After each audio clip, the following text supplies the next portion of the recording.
The Galactic Court was an architectural marvel, a structure so vast it orbited a dwarf star and cast its own shadows across 3 moons. Delegates from 100 systems had gathered, seated in sweeping tiers like judgmental amphitheater gods. Gleaming robes, Neuralink crowns, translucent ceremonial veils, all the costumes of superiority were on full display. In the center, raised above the sea of opinion and prejudice, stood the tribunal. And in the pit below, humanity waited to be laughed at. Commander Alara Miles kept her face still, neutral, unreadable.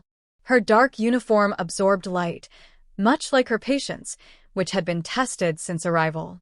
Flanked by 2 aides, Ambassador Reese Calder, tall and clinical, and Security Chief Aiden Cole, stone-faced in silence, she faced the tribunal as if they hadn't just spent the last 6 minutes openly mocking her species.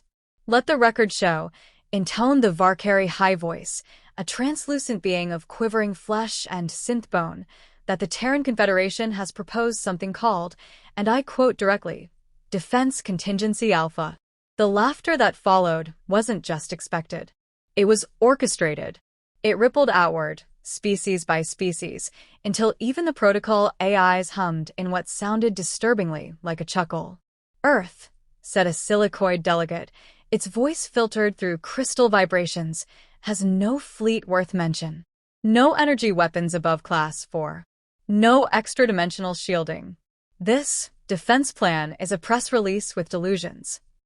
It's a bluff, said the Row 10 envoy, a being encased in an exosuit that leaked ozone as it spoke. Primitive. The humans are putting up holographic walls and calling it Warcraft. Alara said nothing. Across from her, Reese Calder leaned slightly. They want a reaction, he whispered. I'm aware, she said, not moving her lips. The court had convened not for diplomacy, but derision. Earth's sudden rise, economically, culturally, and technologically, had upset balances carefully preserved for millennia. What the other species couldn't understand, they dismissed. What they dismissed, they feared in corners of their minds they wouldn't admit existed. Alara finally spoke, her voice low but clear. You demanded transparency. We complied. You asked for a defense proposal. We submitted. Now you demand performance. We demand entertainment, corrected the Varkari, swirling its tendrils as if airing out boredom. You claim this contingency is a deterrent. Deterrence must be seen. The central AI node, a floating ring of light and magnetized data streams, pulsed once. Earth representative, will you demonstrate defense contingency alpha? Alara hesitated, not from uncertainty, but ceremony. Her fingers hovered over the embedded pad on the pedestal before her. Once activated, she said, the contingency will not be reversed. Not easily. That implies it does something, hissed the Roten, which none here believe. Then I imagine, Alara said, pressing her palm flat against the interface, you'll enjoy the surprise. Nothing happened. At first. The court sat in anticipatory silence, like spectators waiting for a low-budget fireworks show to misfire. A few chuckles escaped. A solicit tried to restart its own translation software, convinced the humans had caused it to glitch. The Varkari began mock counting down from 10. Then the lighting changed. Not in brightness, but in tone, subtle, psychological. What had been a sterile white ambience turned the shade of dusk. Shadows felt longer. The ring of AI light above began spinning, not erratically, but with deliberate slowness, as if confused by its own programming. An uneasy murmur spread through the court. The silicoid delegate twitched, rearing back slightly. I'm receiving conflicting sensory data. Hallucination vectors. The Row 10 envoy slammed a hand against its own helmet. I'm hearing music. Indeed, a faint melody had begun to play. Not from speakers, there were none. But somewhere, inside the minds of every sentient present, a tune stirred. It was ancient and vast, mournful yet mathematical. Beethoven?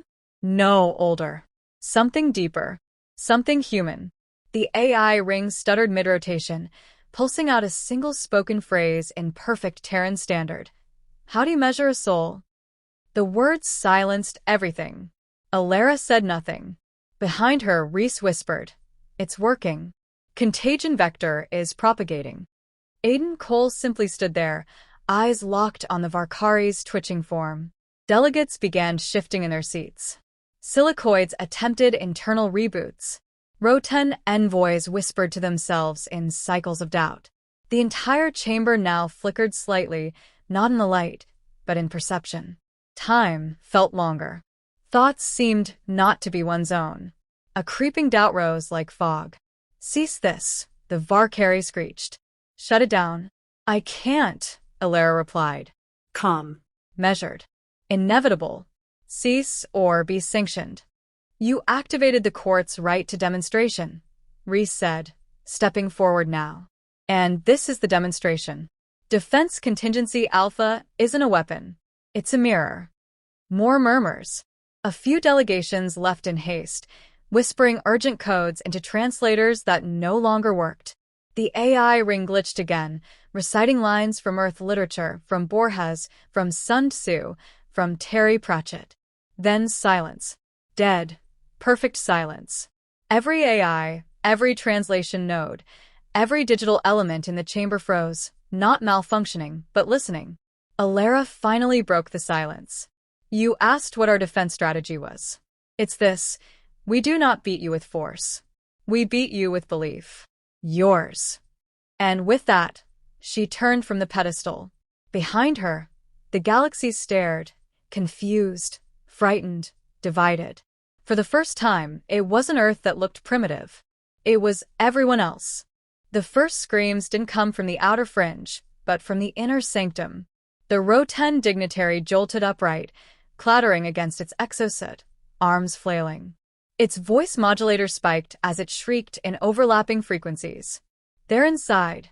They're inside my mind." The proclamation was so guttural, so primal, that for a moment the grand chamber stood in stunned silence. Then panic fractured the stillness like ice underfoot. Alara didn't move. She didn't have to. Around her, the once imperious delegates of the Galactic Court began unraveling, the effect spreading outward in concentric waves. A Varkari counselor blinked rapidly, muttering words that didn't belong to any known language. The silicoid ambassador collapsed, its crystalline limbs convulsing as error code glyphs danced across its thorax. A species known for perfect logic was suddenly trapped in recursive cognitive loops, forced to confront paradoxes seated in their own translation software. "What did you do?" a delegate from the Volari gas colonies demanded, pointing a trembling limb toward Alara. "This is an attack. A mental incursion." "Incorrect," Reese said calmly, now operating the console with a light touch. "This is a mirror. You consented to activation. You are now seeing yourselves." Cole stepped forward from Alara's flank and tapped the edge of his datapad. Instantly, a dozen hard-light panels flickered to life behind them, each showing telemetry feeds, biometric data, psychological waveforms, memory regression charts. The alien minds weren't being invaded. They were being reflected, exposed to their own subconscious vulnerabilities. "It's not magic," Alara said, almost gently. "It's synthesis. Your own systems are amplifying your mental residues. You brought the fuel. We just lit the match." The AI ring above them, now silent for over a minute, flickered back to life.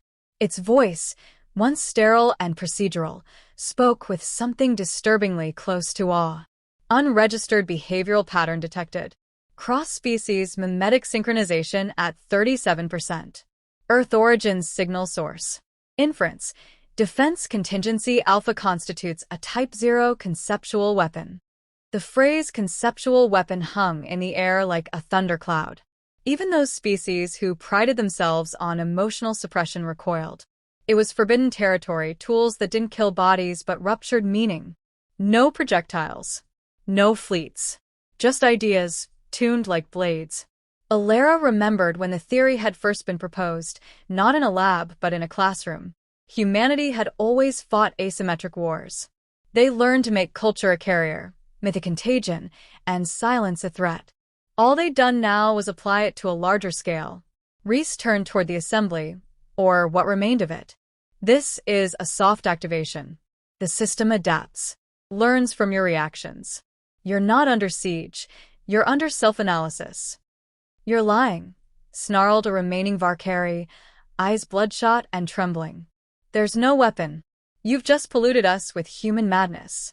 Yes, Cole said simply. That's the point.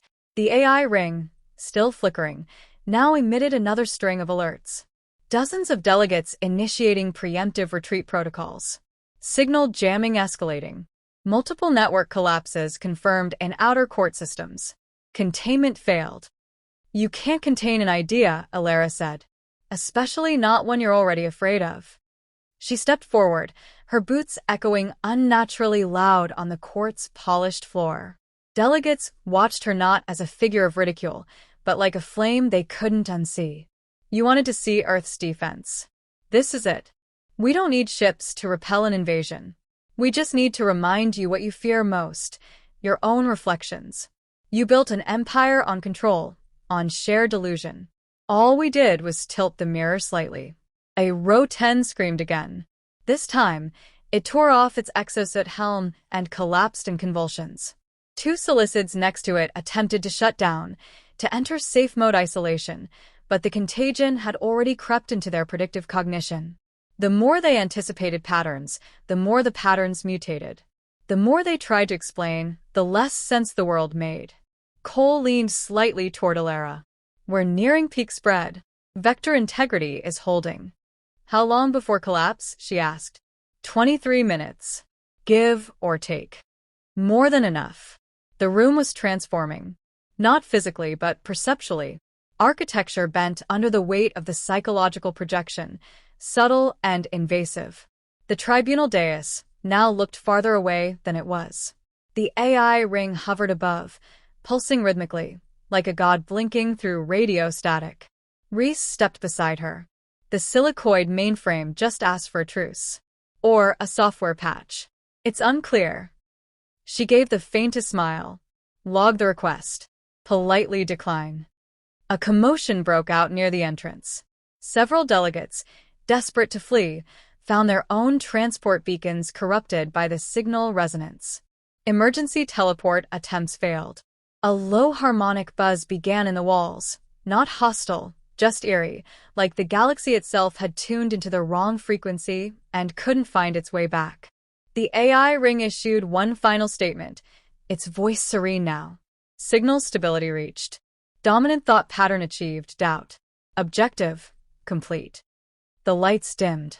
The melody, faint, human, and inexplicably nostalgic, returned. This time no one moved to stop it.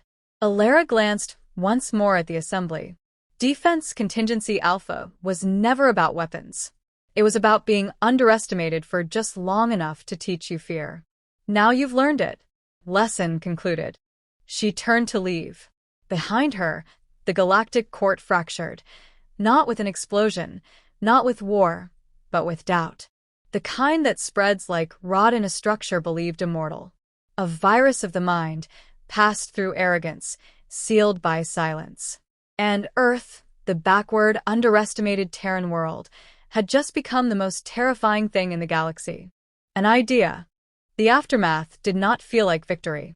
It felt like silence. Aboard the Earth flagship Asimov's Gambit, orbiting just outside the neutral starring boundary of the court system, Commander Alara Miles stood at the viewing pane with her arms folded tightly across her chest. The starfield beyond looked normal, distant suns blinking, nebulae swirling like slow ink, but she knew everything had changed. Behind her, Reese Calder walked softly into the chamber. He was unusually quiet, not thoughtful, heavy. The kind of silence that meant he was reevaluating more than just strategy. You saw the latest transmission? She asked, without turning. He exhaled through his nose. The Valkyrie have suspended all diplomatic channels. The silicoids initiated memory sealing protocols. And the Row 10 well. They're requesting psychological reparations. Alara didn't laugh. We broke them, she said simply. We mirrored them, he corrected. They just didn't like what they saw. There was no comfort in the words, even if they were true. Aiden Cole entered next, his pace steady, posture unchanged, as if he were the only one unaffected by the scale of what they had unleashed. His data slate blinked with incoming reports, most flagged in red. Earth's civilian net is already flooded with unconfirmed rumors, he said. Leak vectors through interstellar trade hubs. It's out. The entire quadrant now thinks humans weaponize thought. Good, Reese said softly. Let them. But Alara turned from the stars, finally facing them both. Her voice was level, but it carried something sharp beneath it. They don't think we did. We did do it. A moment passed. Neither man replied. I authorized a psychological cascade across a pangalactic tribunal, she continued. I exposed thousands of minds to forced introspection, recursive logic collapse, fear-based associative hallucination. We didn't just show them doubt. We engineered it. Cole raised an eyebrow. And that makes us dangerous, she said. Not superior. Not proud. Just dangerous. Reese nodded. That was always the point. In a galaxy ruled by perception, reputation is defense. They mocked our fleets, our weapons. They forgot Earth's greatest export has always been stories. And now they're living one. A soft chime interrupted them, a coded pulse from the communications suite. Alara crossed to the console and tapped the response. A shimmering avatar formed, delicate, almost translucent, the signature form of a Volari, a race known for staying neutral during every known conflict. Their voice was like wind through chimes. We request audience, the being said. Immediate. Private. On what grounds? Alara asked. Not diplomacy, the Volari replied. Survival. The word landed harder than intended. For all their elegance, the Volari had never been so direct. She exchanged a glance with Reese, who gave the slightest nod. Cole's stance shifted, protective. No weapons drawn, but every muscle poised. Alara replied, channel secure. State your terms. The avatar flickered once. You have shown the galaxy a mirror it cannot look away from. Fear now has a Terran accent. That alone makes you powerful, but it also makes you alone. Is that a threat? Cole asked coldly. No, the Volari said, soft and strange. It's a warning. You have altered the fabric of galactic diplomacy. Where once Earth was underestimated, now it is untrusted. You must understand, to rule by awe is to walk alone. Alara's fingers tapped the console once, slow and measured. We didn't ask to rule. But you've become a pivot point, the Avatar said. The center of a new myth. And myths spread, with or without you. The call ended before she could respond. For a moment, none of them moved. The quiet of the room pressed in. They're right, Reese murmured. We've entered a new category. No one will engage us directly, but no one will ally with us either. Except those who want the mirror, Cole said, half smirking. Alara turned back to the viewport. Then we give it to them. Slowly. Deliberately. The mirror doesn't have to be a weapon. It can be a light. Reese frowned slightly. And what if someone else turns it back on us? She didn't answer immediately. Outside, the starfield glittered on, indifferent and infinite. That's the price, she said finally. We didn't build Defense Contingency Alpha as a bluff. We built it because we were tired of being underestimated. Now they'll never make that mistake again. But we can't afford to either. She stepped away from the viewport. Recall the diplomatic corps, she ordered. Reset the defense grid to passive observation. And reclassify Contingency Alpha under Terran, Mythcraft Directive. Internal use only. From here on out, we stop spreading fear. Reese arched an eyebrow. And start spreading what, exactly? She paused at the threshold of the command chamber. Truth, she said. And the unsettling power of knowing yourself. As she exited, the lights dimmed slightly. Not from malfunction, but from intent.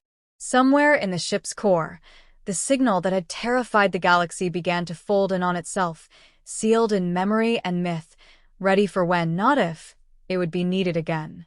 Because in a galaxy of warships and plasma lances, Earth had reminded them of something far more terrifying. An idea that couldn't be disarmed.